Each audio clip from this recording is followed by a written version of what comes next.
is day 123 of the second Trump administration.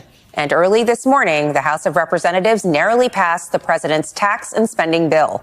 The legislation passed by just one vote after GOP leaders made a series of last-minute changes to appease conservative hardliners. Those changes included accelerated Medicaid work requirements. But the bill still faces a very complicated path forward. Multiple Senate Republicans have suggested that the bill will need some big changes before they can get on board. And House Speaker Mike Johnson is urging his caucus to get it together and avoid another public tug of war. Don't come back and send us a bill that's going to ratchet up deficits. We can't have that. We look forward to the Senate's timely consideration of this once-in-a-generation legislation. I encourage our Senate colleagues to think of this as a one-team effort, as we have, and to modify this as little as possible. Meanwhile, a federal investigation is underway after 2 Israeli embassy staffers were shot and killed at a Jewish museum in Washington, D.C. The suspect appeared in federal court earlier today and was charged with first-degree murder and other crimes. He's being held without bond until his preliminary hearing on June 18th. NBC News' Aaron Gilchrist brings us the latest on the ongoing investigation. The horror unfolded around 9 last night. Response 1, active shooter 30, African Foxtrot Street, Northwest. On the 123rd day of Trump's second term, the Republicans again waved their magic wand and won the race of who cares less. The tax and spending bill, passed by just one vote in the House of Representatives, is yet another manifestation of this monstrous economic vision called Trumponomics. Last-minute amendments were made to please the conservative purists while adding unfair conditions to Medicaid, such as work requirements. In other words, the logic of punishing the poor and rewarding the rich is in full swing. On the one hand, they say, we are going to make America great again, and on the other hand, they are busy destroying public health. What a contradiction, Mr. President. A group of people leaving a young diplomat's reception at the Capitol Jewish Museum in Washington when a gunman opened fire. 26-year-old Sarah Milgram and her partner, 30-year-old Yaron Lashinsky, both diplomatic staff at the Israeli embassy, were killed. Tonight, it's being investigated as a targeted terror attack. The tragic murder of these 2 Israeli embassy employees outside of the Capitol Jewish Museum last night was both an act of terror and directed violence against the Jewish community.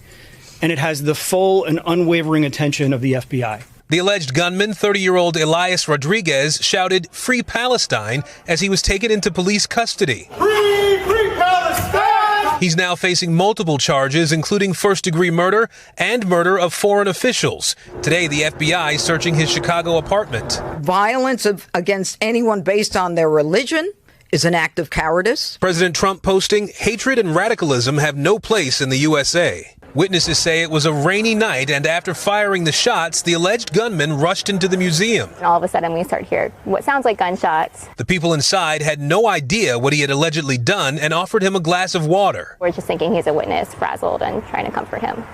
When did you realize that he wasn't just a witness, that he was involved?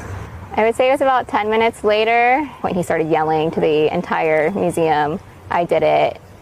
Free Palestine, I did it for Gaza." Tonight, Israel's prime minister speaking out. The terrorists who cruelly gunned them down did so for one reason and one reason alone. He wanted to kill Jews. But the humor doesn't end there. Most Republicans in the Senate are spinning their wheels saying, this bill won't pass. Of course, we have seen in the past how backbone they are. Except for a few like Rand Paul, most of them prefer to bask in Trump's shadow. Mike Johnson is sending a message to the Senate. Don't tinker too much. Why, sir, this bill is a generational opportunity. That's right. They are creating a debt storm that we will pay for generations. Fiscal discipline? What the hell is that, right? And as he was taken away, he chanted, "Free Palestine." This is exactly the same chant we heard on October 7th.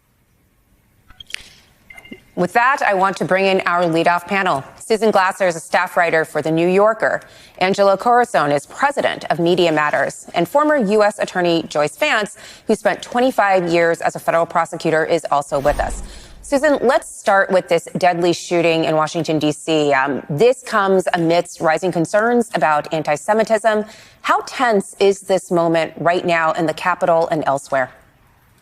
Well, it's a terrible reminder, of course, of the vulnerability. You know, this could happen literally anywhere. I was just thinking, you know, on any given night in Washington, D.C., there's dozens of receptions like this. They're all easily accessible targets. You read the story, it's, you know, young people at the beginning of their professional lives.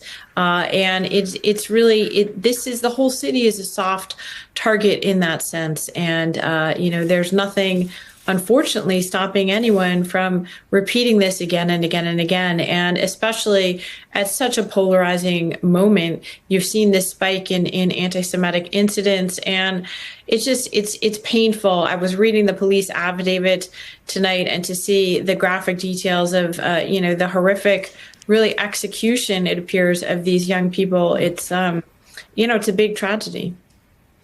Angelo, let's pivot for a moment and talk about this massive budget bill. This is the other issue that has focused Washington's attention. Some Republicans have already expressed reservations about the bill. Here's what Senator Rand Paul had to say this morning. This will be the greatest increase in the debt ceiling ever, and GOP owns this now. Senator, some of your House colleagues said the same thing, that they're not going to support the bill because it adds too much to the deficit, but then they ended up voting for it. Do you think the president could put pressure on you and others? I'm not persuadable to go against the principles of conservative government. Rand Paul is not persuaded, but Speaker Johnson says he wants this bill passed in as close to its current form as possible. What are the odds that that actually happens, Angelo? I mean, look, I think one of the ways to assess those odds is to look at what's happening where the real power is in the Republican Party, and that is their larger right-wing media. Meanwhile, the horrific terrorist attack in Washington, D.C. has revealed another tragedy. 2 young Israeli diplomats were shot dead as they were leaving a museum. The perpetrator shouted, "Free Palestine," causing international outrage. But Trump's statement was as cold and superficial as an iceberg. Hate has no place. But Mr. Trump, aren't you the one who is constantly watering the roots of hatred, who encouraged the most extreme elements of the right for years, who gave life to conspiracy theories? I mean, they have narrative dominance. That is where they build and organize power. That is how they maintain it. That is the real whip when it comes to counting votes. And if you look at how the right-wing media is handling this, they're enthusiastic about the bill. There isn't really any discussion or lamenting about the effects of Medicaid. Yeah, they accept the fact that it's going to add some money to the deficit, but they're largely bought in on this idea that somehow this legislation is going to lead to this bounty of riches at some point that will easily offset any of the debts and costs and deficits. And I think that's the real tell. The only one out there really driving any warning signs that I think has any legs is Bannon, who's really reminding the rest of MAGA and Trump's world that they really need to be careful and tread lightly when it comes to Medicaid, given how many of Trump's supporters are actually on it. So when this comes into pass, this could actually hurt them politically. So what do I honestly think the odds are right now? They're in favor of the bill passing and as close to form as possible. And I think the fact that you have to point to Rand Paul as the principal person opposing this, who's been opposed to a bunch of other things, and it hasn't really been reflective of where the rest of the party is a really big tell. They might get some sandpaper on the edges, but at the end of the day, they've demonstrated that Trump is.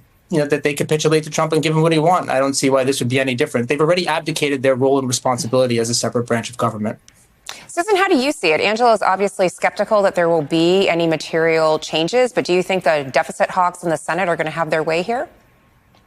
Yeah, I mean, look, Donald Trump in his first term showed that he's nothing like a deficit hawk. He added significantly to the deficit. It seems that this bill, whatever the final number is, essentially this is the blueprint that they've chosen. And what's remarkable is not only that they've sort of gone against the very idea of fiscal conservatism, as Senator Paul put it, but also, they're touching what was considered to be sort of a third rail of politics here in essentially cutting back health care for millions of Americans, also going after food stamp benefits for more Americans, and, in general, basically making the poor poorer in the country while giving additional tax benefits to the rich. It's almost like you're writing a campaign commercial for Democrats for the 2026 midterm election campaign. And that's the part that's so striking, is that essentially Trump unity demands that they pursue this course that, seems to be